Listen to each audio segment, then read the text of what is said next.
Hey, what is going on? Hope everybody's doing well on this Monday. I'm actually recording this on a Sunday, so nobody's here. I decided to come in and get a little work done, see how it goes. Hopefully, there will be no interruptions for pool testing or anything like that. So, she's running from him, and it seems to be going pretty well. He does have another weapon, scissors. So we're really close to being done. I think we'll either finish today or tomorrow.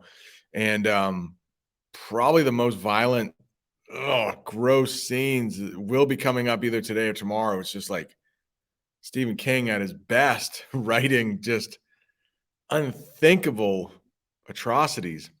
So let's pull up the page here. We ended right at the yellow.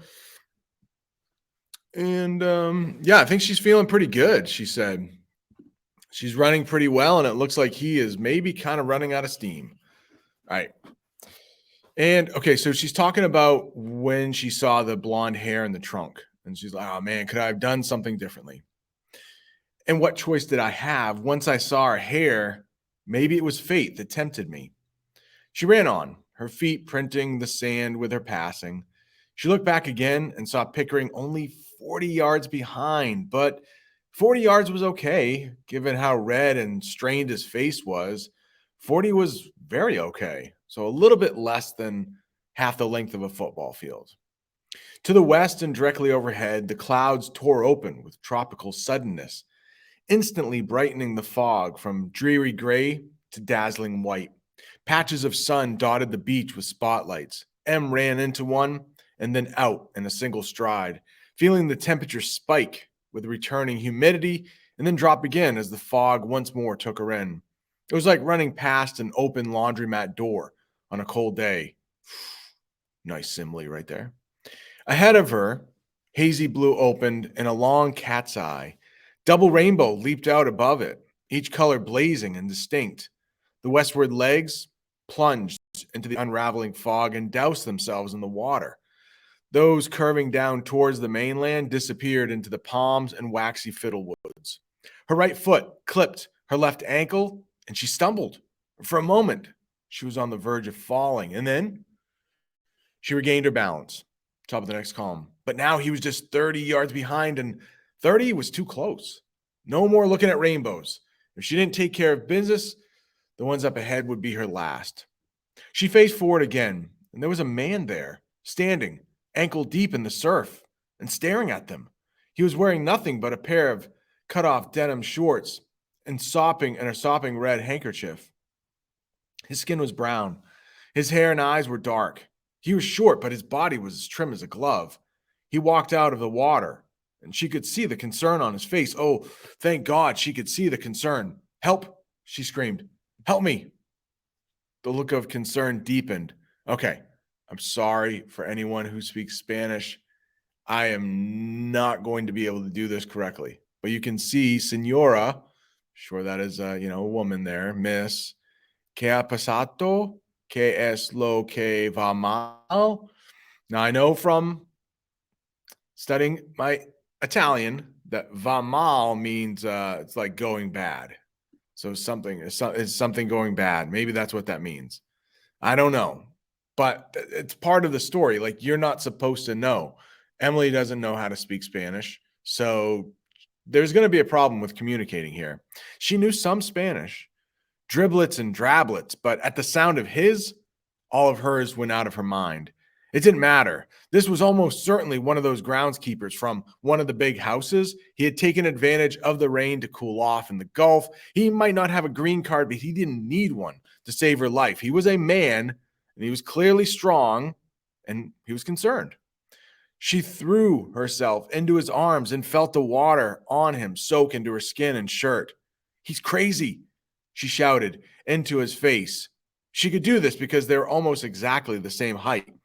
And at least one Spanish word came back to her, a valuable one.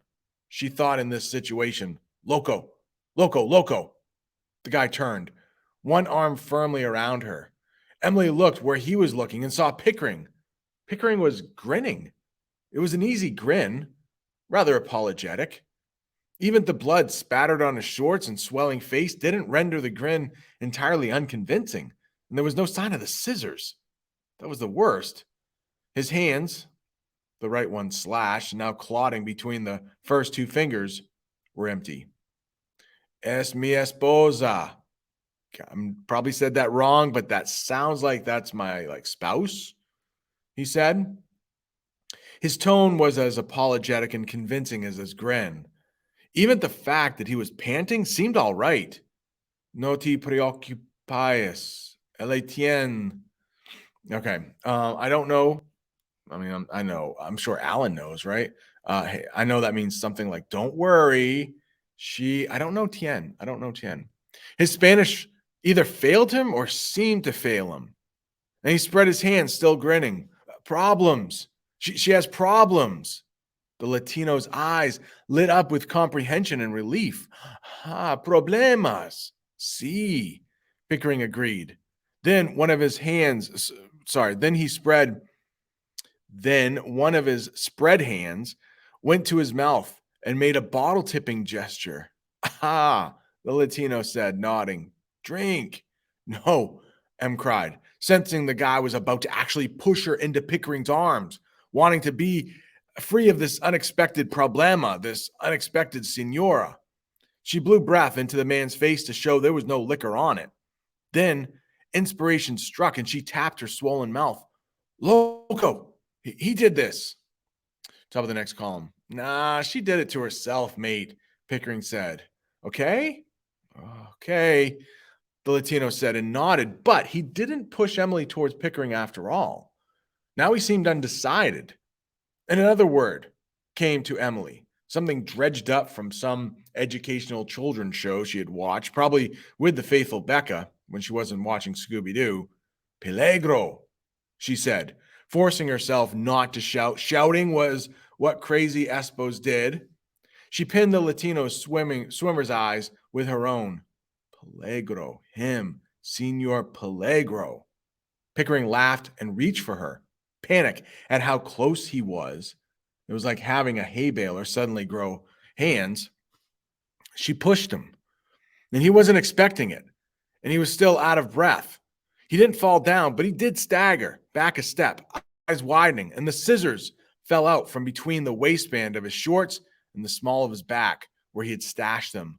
For a moment, all three of them stared at the metal X on the sand. The waves roared monotonously. Birds cried from inside the unraveling fog. This would be an excellent place for us to stop, but we can't. How long have we been reading? Not long at all, right? 8 minutes. Now we got to read some more. All right, 11. Then she was up and running again. So we learned something's not going to go right here, it looks like. Pickering's easy grin, the one he must have used on so many nieces, resurfaced. I can explain that, but I don't have enough of the lingo. Perfectly good explanation, okay? He tapped his chest like Tarzan. No, Senor Loco. No, Senor Peligro. Okay? And it might have flown, but then, still smiling, pointing at M, he said, Ella es Bobo Pera. She had no idea what Bobo Pera was, but she saw the way Pickering's face changed when he said it. Mostly it had to do with his upper lip, which wrinkled and then lifted, as the top half of a dog's snout does when it snarls. The Latino pushed M a step backward with the sweep of his hand, not completely behind him, but almost. And the meaning was clear: protection. Then he bent down, reaching for the metal X on the sand. If he had reached before pushing M back, things might have still worked out. But Pickering saw things tilting away from him, and he went for the scissors himself. He got them first, fell on his knees, and stabbed the points through the Latino's sand-caked left foot. The Latino shrieked, his eyes flying wide open. He reached for Pickering, but Pickering first fell to one side and then got up. Still so quick, M thought, and danced away. Then he moved back in. He curled an arm around the Latino's trim shoulders in a just pals embrace and drove the scissors into the Latino's chest. The Latino tried to back away, but Pickering held him fast, stabbing and stabbing. None of the strokes went deep. Top of the next column. Pickering was working too fast for that, but blood flowed everywhere. No, Em screamed. No, stop it. Pickering turned towards her for just an instant, eyes bright and unspeakable, then stabbed the Latino in the mouth.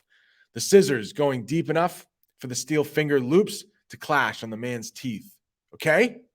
He asked. Okay? That okay? That work for you? And he says the F word and a racial slur, which I will not. But this man is a horrible man, right? So nothing would surprise us if he would say some racial slur. Emily looked around for anything, a single piece of driftwood to strike him with. There was nothing. When she looked back, the scissors were sticking out of the Latino's eye. He crumpled slowly, almost seeming to bow from the waist, and Pickering bent with him, trying to pull the scissors free. Em ran at him, screaming. She lowered her shoulder and hit him in the gut, realizing in some distant part of her consciousness that it was a soft gut. A lot of good meals had been stored there.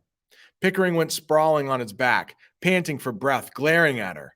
When she tried to pull away, he grasped her left leg and dug in with his fingernails. Beside her, the Latino man lay on his side, twitching and covered with blood. The only feature she could make out on a face that had been handsome 30 seconds before was his nose. "Come here, Lady Jane," Pickering said, and pulled her towards him.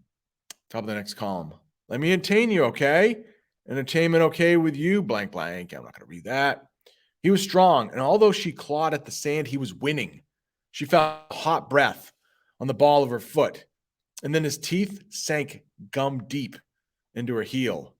There'd never been such pain. It made every grain on the beach jump clear into her wide eyes. Em screamed and lashed out with her right foot, mostly by luck. She was far beyond such things as aim. She struck him, and hard. He howled, a muffled howl, and the needling agony in her left heel stopped as suddenly as it had begun, leaving only a burning hurt. Something had snapped in Pickering's face. She both felt it and heard it. She thought his cheekbone, maybe his nose. She rolled to her hands and knees, her swollen wrist bellowing with pain that almost rivaled the pain in her foot. For a moment, she looked, even with her torn shorts once more sagging from her hips, like a runner in the blocks, waiting for the gun. Then she was up and running again, only now with a kind of skipping limp. She angled closer to the water. Her head was roaring with incoherencies, good word there, that she must have looked like a limping deputy in some old TV Western or other. For instance, the thought just whipping through her head, there and then gone. But the survival-oriented part of her was still lucid enough to want packed sand to run on. Top of the next column here. Now, lucid.